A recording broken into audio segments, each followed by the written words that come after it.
200 stola dhe rreth 140 kosha do të vendosen në parqet dhe rrugët e Tiranës. Agjencia turke për bashkëpunim dhe koordinim ka ardhur në ndihmë bashkisë kur ajo ishte detyruar të operonte pa buxhet për shkak të bllokimit të tij.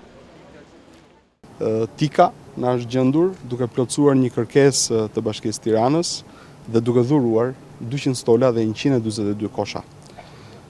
Është angazhimi i Bashkisë Tiranës për një mjedis sa më të pastër dhe sa më të gjelbër në Tiranë.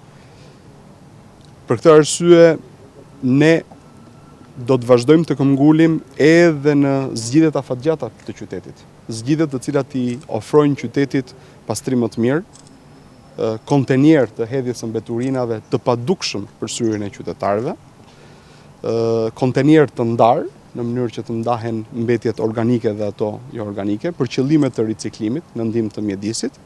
Është një projekt i cili për fat të keq, pavarësisht impaktit shumë të madh që do të ketë për Tiranën, është bllokuar nga kryeministri Rama pa asnjë arsye.